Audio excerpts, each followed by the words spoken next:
Praise the Lord. கர்த்தர் நல்லவர். இந்நாள் வரையிலும் நம்மளை கண்மணி போல பாதுகாத்து வந்திருக்கிறார்.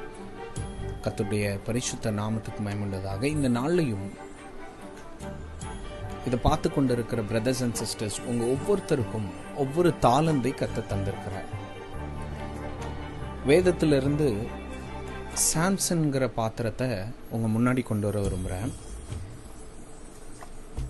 பிறக்கும் போதே கர்த்தர் சாம்சனுக்குள்ள ஒரு தாளந்தை கர்த்தர் வைக்கிறார். அந்த தாளந்து கர்த்தருடைய ஆவியின் மூலமாய் அவனுக்கு ஒவ்வொரு முறையும் ஒரு பலன் பெற்று அவன் எப்படிப்பட்ட ஒரு சேனையையும் முறியடிக்க அவனால் முடியும். இப்படி உங்களில் ஒவ்வொருத்தருக்கும் ஒவ்வொரு தாளந்துகளை தேவன் தந்திருக்கிறார். இன்னைக்கு அந்த தாளந்தை நம்ம எப்படி பயன்படுத்துறோம்? சாம்சனை பற்றி சொல்லணும்னா, சிம்சோன் அவனுடைய தாளந்துகள்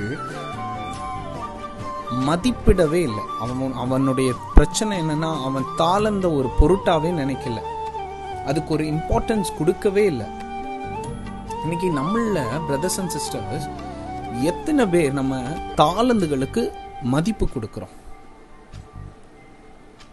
How many of you value your talents?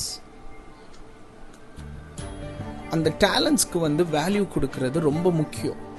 இல்லை நம்ம வாழ்க்கையில் வேற எதுக்கோ வேல்யூ கொடுத்துட்டு இருக்கிறோமா? சிம்சோன் அவன் தாளந்துக்கு வேல்யூ கொடுக்காம இருந்தது நிமித்தமாக அவன் தாளந்த மதிக்காததுனாலேயே என்ன நடந்துச்சுன்னா, நியாயாதிபதிகள் 16:21 வாசிக்கிறோம். அவன் கண்கள் பிடுங்கப்பட்டு அவன் செயினால் கட்டப்பட்டு எல்லா ஜனங்கள் முன்னாடியும் வேடிக்கையாய் அவன் நிறுத்தப்பட்டான். இன்னைக்கு ஏன் அன்னைக்கு நேரத்தில் நம்ம வேடிக்கை நிற்கப்படுறோம், கேலியாக்கப்படுறோம்?